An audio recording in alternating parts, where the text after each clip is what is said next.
जिनसे ही बहुत ताकतवर होता है। मैं हूँ शायर, तू मुझे बचाएगा, तू इस लड़के के देश निकालेगा, तुझे मैं मार डालूंगा, तेरे घर वालों को मार डालूंगा, तेरे फैमिली को मार डालूंगा। अगर तुम उसके चपेटे में आया था ना तो तुमको उसी में दाब दाब के मार देता पानी में। जय श्री राम दोस्तों, आप सभी का स्वागत है अक्षय वशिष्ठ चैनल पर। इस चैनल पर मैं अक्षय वशिष्ठ आपको ऐसे पैरानॉर्मल इंसिडेंट और एक्टिविटीज के बारे में बताता हूं जो कि हमारे फॉलोअर्स और सब्सक्राइबर्स हमारे साथ शेयर करते हैं। इंस्टाग्राम आईडी, जीमेल आईडी और अब एक ऐसा फोन नंबर जो कि आप स्क्रीन पर देख सकते हैं। तो कभी आपके साथ कोई पैरानॉर्मल इंसिडेंट हुआ हो, आप उसे रिकॉर्ड करके भेज सकते हैं। मैं अक्षय वशिष्ठ उसे नैरेट करूंगा अपनी आवाज में। आगे बढ़ने से पहले एक बार धन्यवाद जो आप हमारे इंस्टाग्राम, यूट्यूब को इतना प्यार दे रहे हैं। फेसबुक को भी आपको इसी तरीके से प्यार देना है तो डिस्क्रिप्शन में लिंक मेंशन है, आप जाके डायरेक्टली उसे फॉलो कर सकते हैं। ये जो रियल इंसिडेंट हम आपके सामने लेके आते हैं, ये आप में से ही कुछ लोग हैं जिन्होंने अपने ऐसे दर्दनाक हादसे हमसे शेयर किए हैं जो अपनी ज़िंदगी में बहुत ज़्यादा परेशान रहे हैं या अभी भी बहुत ज़्यादा परेशान चल रहे हैं, जो लोग नहीं चाहते कि आगे आने वाली जनरेशन अपने ऊपर कोई ऐसा भार उठा ले जिसे वो ज़िंदगी भर हटा ना पाए। आगे बढ़ने से पहले मेरा एक सवाल जो हमेशा मेरी जनता से रहता है, बिहार के अर्बन लेजेंड्स के बारे में तो आपने बहुत सुना होगा, खास करके वो अर्बन लेजेंड जो आपको पानी के बहुत करीब मिलेंगे। तालाब, नदी, नहर, ऐसे अर्बन लेजेंड्स जो हमेशा इंसान को रात को पानी के पास पहुंचने से दहला देते हैं। आज का जो पूरा रियल इंसिडेंट है वो इसी चीज़ पर आधारित है। आज का पूरा रियल इंसिडेंट हमें आदि ने भेजा है। आदि, जिनका पूरा नाम आदित्य है, जो कि बिहार से बिलोंग करते हैं। आदित्य ने बताया कि अक्षय भाई, ये पूरा रियल इंसिडेंट 2019 में हुआ। आदित्य ने बताया कि अक्षय भाई, मेरे 3 बहुत ही करीबी दोस्त हैं, गोविंद, विकास और श्रवण। हमने अपनी स्कूलिंग बिहार से ही कंप्लीट की। आदित्य ने बताया कि अक्षय भाई, मेरे परिवार में मेरे 2 बड़े भाई और एक बड़ी बहन है। तीनों की शादी हो चुकी है, बस मैं रह गया हूँ। पिताजी के साथ मिलकर उनका पूरा कारोबार मैं ही संभालता हूँ।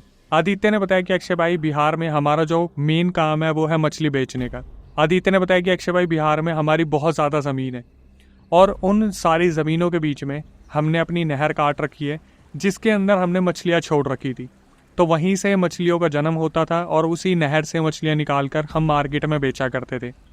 आदित्य ने बताया कि एक शाम जब ये चारों दोस्त आपस में बात कर रहे थे, आदित्य के पापा इनके पास आते हैं और अचानक से वहाँ पे एक मुद्दा छेड़ देते हैं। आदित्य के पापा बोलते हैं कि आदित्य, ऐसा लग रहा है जैसे हमारी नहर में से कोई मछली चोरी कर रहा है। आदित्य ने बताया कि अक्षय भाई, ये खबर सुनने के बाद मेरा खून खौल गया। किसकी इतनी हिम्मत हो सकती थी कि हमारी ज़मीन के ऊपर जाके हमारी नहरों में से मछली चुरा ले। आदित्य ने अपने दोस्तों से बात की और इन लोगों ने डिसाइड करा कि ये पहले तो दोपहर में जाके देखेंगे कि कोई जाल डाल रहा है, नहर के अंदर मछली चोरी कर रहा है, किसकी इतनी हिम्मत है। ये लोग उसी दोपहर वहाँ पर गए खेतों में और इन्होंने हर नहर के पास अपने एक दोस्त को खड़ा कर दिया। तो हर किसी से एक ही रिपोर्ट आई फ़ोन करने पर। जब ये आपस में कम्युनिकेट कर रहे थे तब एक ही खबर आती है कि भाई, यहाँ तो कोई जाल नहीं डाल रहा, यहाँ पर तो ऐसा कुछ भी नहीं हो रहा। लेकिन आदित्य के पापा जो थे वो इस चीज़ को लेकर पूरे कंफर्म थे कि हमारी मछलियाँ चोरी हो रही है और दूसरे गांव वालों ने भी हमारी नहर में बहुत सारे लोगों को जाल डालते देखा है। आदित्य ने अपने दोस्तों के घर पे बात की, अपने पापा की बात करवाई कि हमारी नहर में कोई ना कोई ऊंच नीच हो रही है, हमारी मछलियाँ चोरी हो रही है, जिससे हमारे जो बिज़नेस है उस पर बहुत ज़्यादा फ़र्क पड़ रहा है। अचानक से जो मछली की संख्याएँ थी वो बिल्कुल आधी हो गई थी। आदित्य ने अपने दोस्तों से बात की, उनके परिवारों से बात की और ये लोग रात के 11 बजे अपने घर से निकल गए। इन लोगों को आदत थी सिगरेट पीने की। ये लोग सिगरेट पीते पीते जा रहे थे। आदित्य ने बताया कि अक्षय भाई, जब हम नहर के पास पहुँचे, मैं था, गोविंद था, विकास था और वहाँ पे श्रवण था। तो हमने अपना एक कोड वर्ड बनाया। हमने इस बारे में बात की कि जब भी हमें किसी को इशारा देना होगा, मतलब अगर कोई आसपास से आता दिखेगा तो हम 2 बार ताली बजाएंगे इस तरीके से, और 2 से ज़्यादा ताली कोई भी नहीं बजाएगा और ना ही कोई 2 से कम ताली बजाएगा। आदित्य ने बताया कि अक्षय भाई, हमने चारों ने इस चीज़ पे एग्री करा और सारे के सारे अपनी अपनी नहर की ओर चले गए। आदित्य ने बताया कि अक्षय भाई, मुझे नहर में उतरना था। मैं ध्यान से देखना चाहता था कि मेरी नज़रों से कोई ना बच पाए। जो पानी नहर में दिन के टाइम पर उनके पेट तक आ रहा था वो उनके मुंह तक आ गया था रात को, जैसे पानी किसी ने छोड़ा हो या फिर पानी का जो स्थल था वो अचानक से बढ़ गया था। जितने भी दोस्त थे उन्होंने जब देखा कि आदित्य पानी में उतर गए हैं तो सारे दोस्तों ने यही फैसला लिया कि वो अलग अलग नहर में जाके जो आसपास नहर है वो सारे के सारे पानी में उतर जाएंगे। आदित्य ने बताया कि अक्षय भाई, जिस तरीके से हमारा प्लान बना हुआ था उसी तरीके से अपनी अपनी नहर में चारों उतर गए। चारों बड़े ध्यान से देख रहे थे। तभी आदित्य को ऐसा लगता है जैसे नहर में कोई और भी इंसान है जो वहाँ पर उतरने की कोशिश कर रहे हैं। तो जब आदित्य ने इस चीज़ को ध्यान से देखा कि वो इंसान कौन है, तो उन्हें पता चला कि वहाँ पर एक बवंडर बना था जो कि पानी में इस तरीके से आकृति क्रिएट कर रहा है जैसे कोई इंसान पानी में उतरा है। आदित्य नहर से बाहर आते हैं, वो देखते हैं उस टाइम पर जो टाइम हो गया था वो अप्रॉक्सीमेटली 1:45 का हो गया था।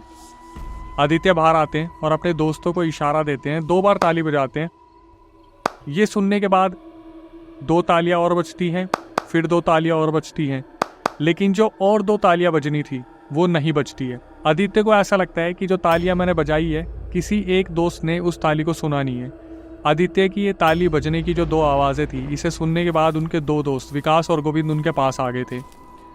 जैसे ये तीनों आपस में मिलते हैं तो ये देखते हैं कि श्रवण कहाँ गया। श्रवण वहाँ पर नहीं था। ये तीनों वहाँ पर खड़े थे और आपस में बात कर रहे थे कि श्रवण कहाँ चला गया, कोई दिक्कत तो नहीं होगी, कोई आ तो नहीं गया है, किसी ने जाल तो नहीं फेंक दिया उसके ऊपर। और आदित्य ने बताया कि भाई ये दूसरी बारी थी जब हम वहाँ पर ताली बजाते हैं इस तरीके से करके।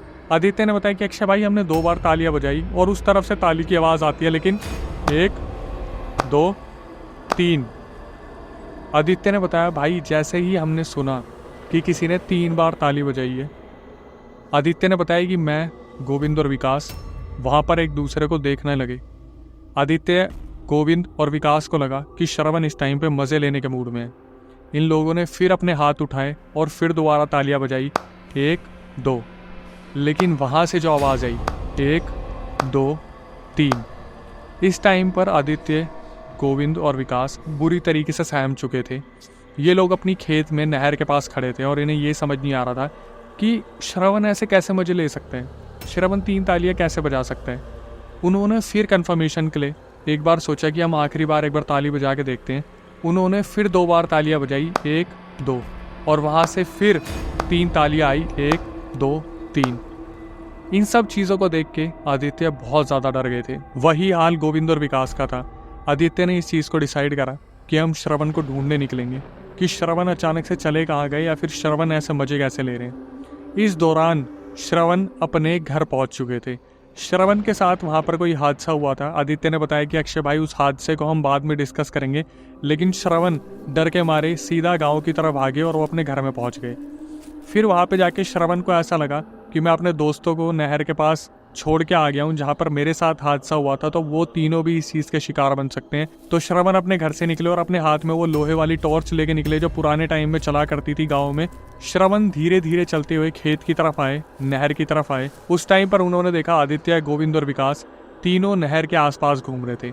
और जब आदित्य ने अचानक से देखा कि कोई लाइट लेके उनकी तरफ आ रहा है, तो आदित्य समझ गया कि या तो ये वो इंसान है जिसने जाल फेंकने की तैयारी कर रखी है या फिर कोई चीज़ है जो उन्हें हर्ट करने आ रही है।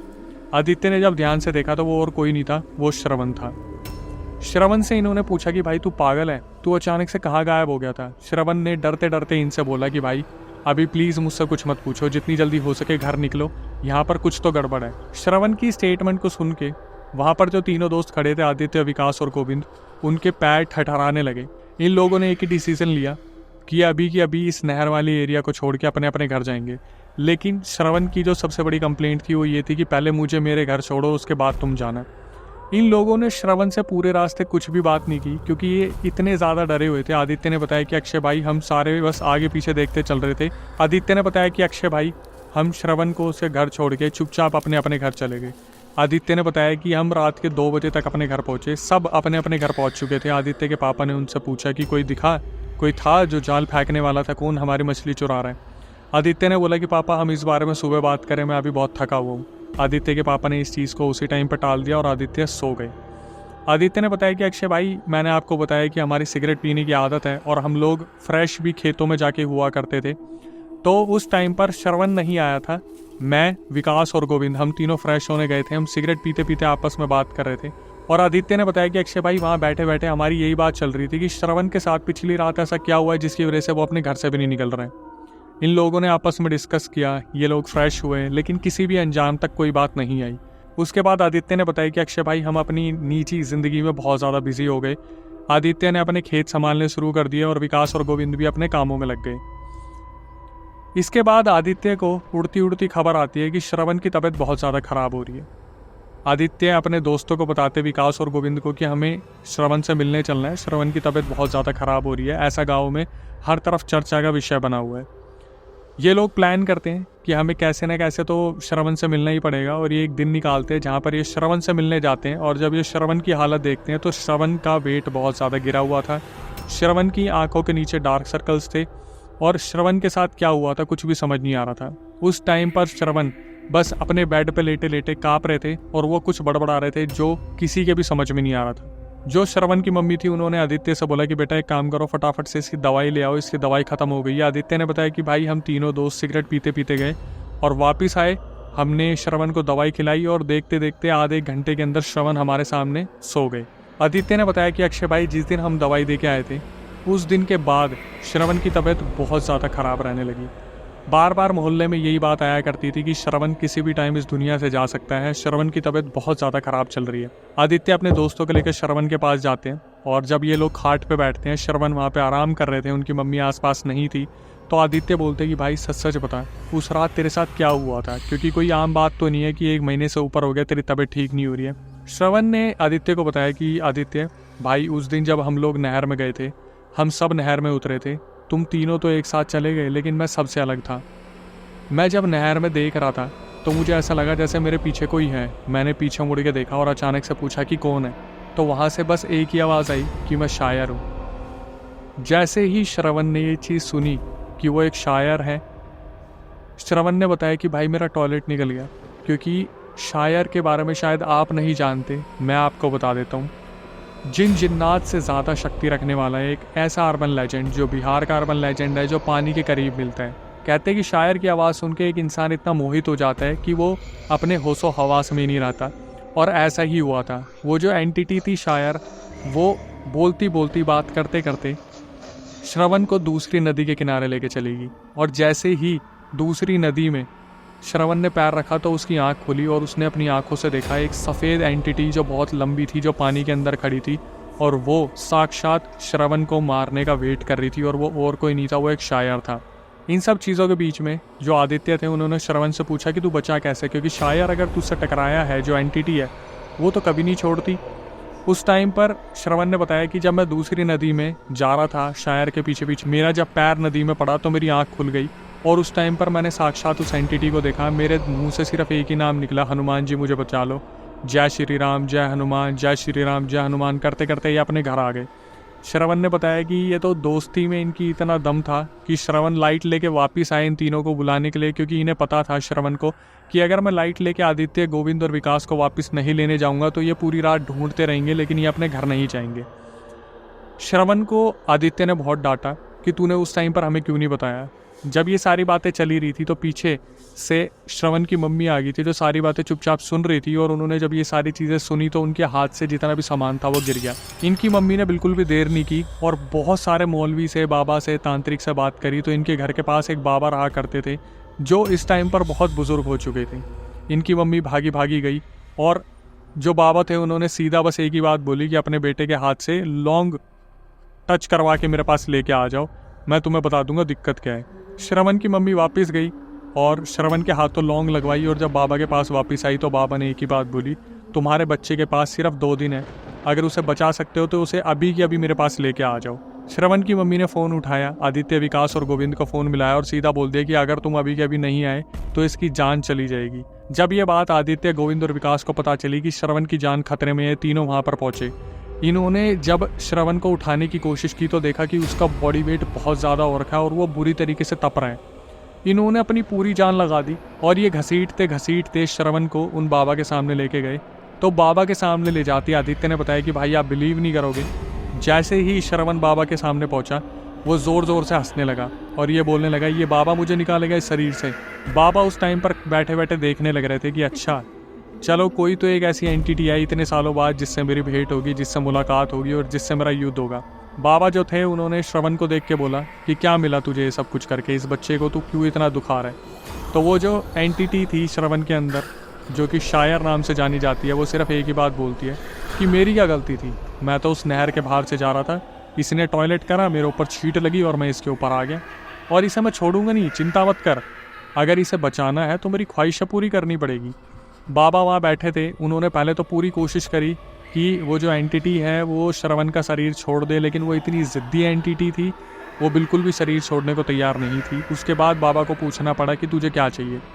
तो उस शायर एंटिटी ने बताया जहाँ पर इसने मूत्र विसर्जन करा था, जहाँ पर इन्होंने मूत्र करा था उसके आगे ही एक पीपल का पेड़ है, वहाँ पे जाओ, एक बकरे को बांध के आओ, इलायची, लौंग, राई के दाने और वहाँ पर सिंदूर बिखेर के आओ। वहाँ पर मैं अपने हिसाब से बलि लूँगा। उसके बाद मैं इस लड़के को आज रात 10:30 बजे छोड़ के चला जाऊँगा।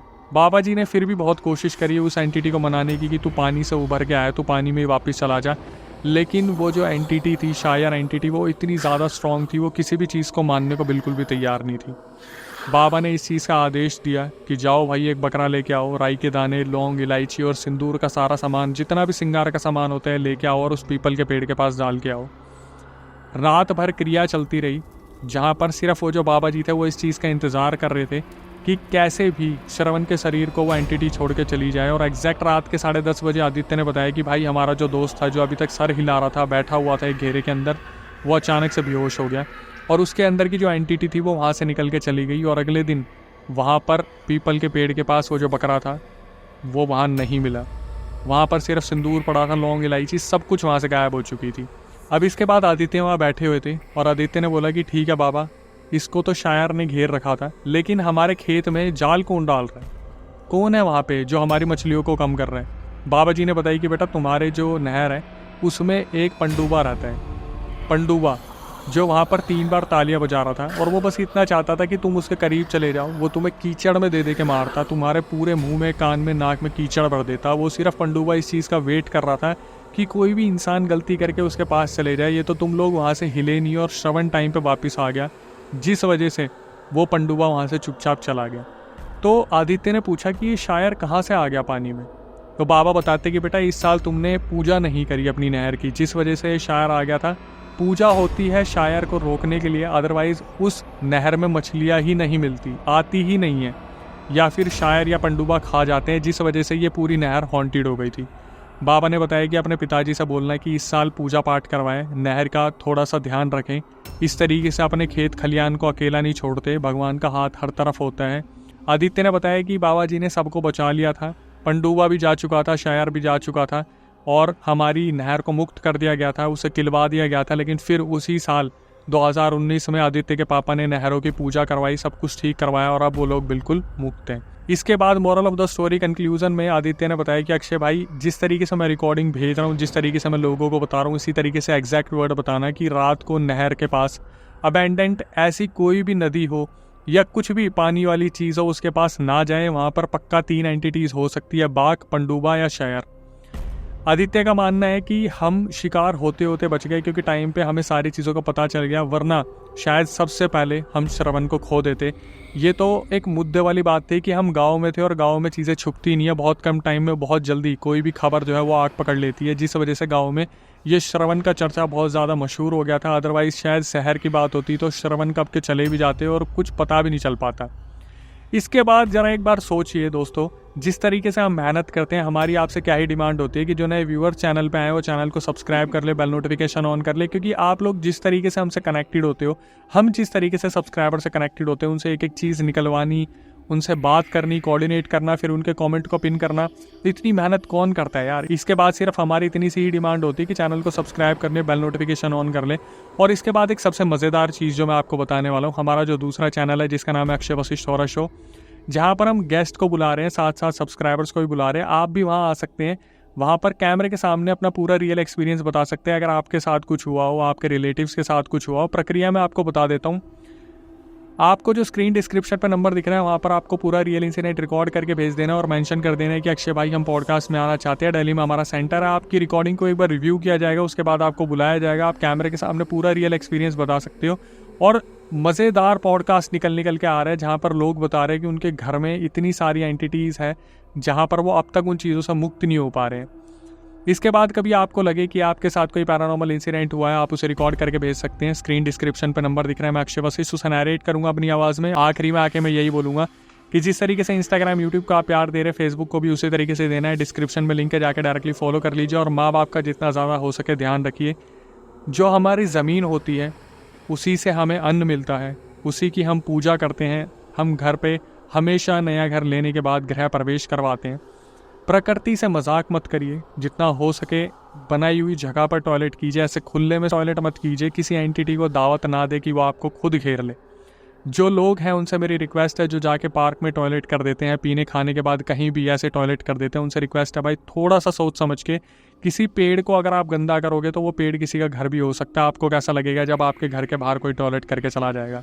मेरी आपसे इतनी रिक्वेस्ट है, अपने आप को संभाल के रखिए, माँ बाप से प्यार बनाए रखिए, और नई वीडियो नए पॉडकास्ट आने तक stay tune with the channel. मैं जा रहा था चुपचाप और इसने सुसु किया। सुसु करने के बाद मेरे देह पे इसके सुसु कर रहा था, छींटे मेरे देह पे पड़ गए। मैं इसे भुला भटा के ले जा रहा था इसे मारने के लिए पानी में, बट इसके होश टूट गए। मुझे एक बकरा दे दो, लाई और बतासा, इलायची, तब मैं इसे लड़के छोड़ूंगा। यहाँ पे इसने मुता था, उसके आगे एक पीपल का पेड़ है। तो मैं तुम लोग चुपचाप चले आना, मैं अपना भोजन खाना करूंगा, इसे छोड़ दूंगा।